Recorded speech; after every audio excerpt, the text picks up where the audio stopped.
Speaking of enhancing experiences, what do you feel next gen will bring to performance capture and to the games that we're going to be seeing?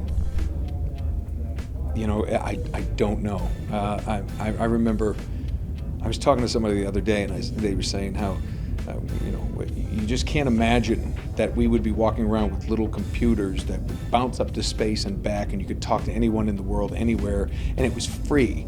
I mean, I grew up in a time when there were still rotary telephones that would record, and my kid, there was the remote control was me.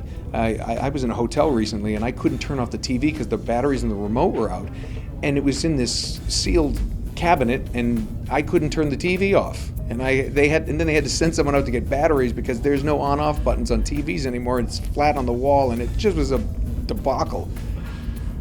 Where does it go? In all due respect to everyone, I'm just not smart enough to figure that out. I think the one concern that I would have is the thing known as the uncanny valley. When gaming gets it, it's not real, but then it looks a little too real and it gets kind of weird. But I think, where does technology end? I mean, what's the pinnacle? I mean, I don't know if there is one in my lifetime. So I know for the next gen consoles that are coming out, the enhanced graphics, the clarity, probably the what's the word I'm looking for? The fidelity. Yeah, the fidelity, the look of these games are just going to get so much more. The colors and the sounds and more and more the music in games, which is often overlooked. I mean, just keeps getting better and bigger composers who may not have had a venue. Now they're being recognized as really talented artists. I think it's just right now we're in this really neat point in gaming where it's getting some respect from everybody else, and let's face it, because they make more money than most movies, and that's why if more and more big name actors are starting to get in it. They're kind of horn in on my work. Thank you. But when they do that, I'll just go take their TV and film jobs. Ellen Page, right? Yes, it'll be no. Well, Ellen, no, she and I don't audition for the same things. I'm not really worried about that. No, it's. I think acting is acting. Whether it's a camera or if it's a microphone, you go out there and you give a realistic, honest performance, and let's see where the chips fall. When it comes to performances, what's it like for you to step into that Deadpool character in this new game from Activision?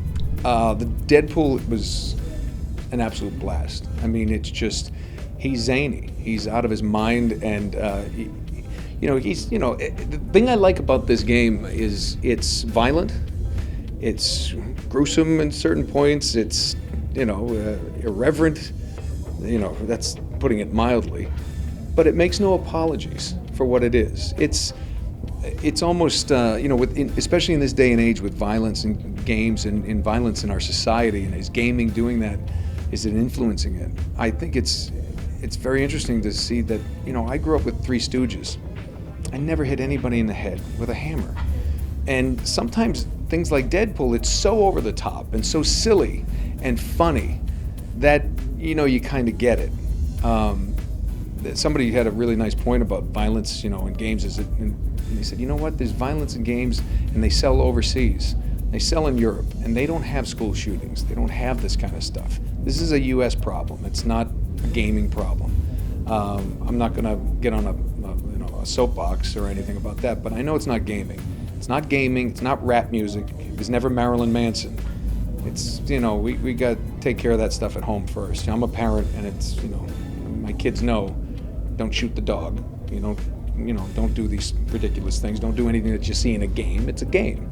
And back to Deadpool, he does things that you would never, ever dream of doing. And my favorite part of it is it breaks this fourth wall. If you get up to go get a drink and you leave it idling, he'll start yelling at you. It's like, and they let me make things up. And I don't even remember some of the things that I ad-libbed. But apparently a few of them had to go to the legal department to make sure it could happen.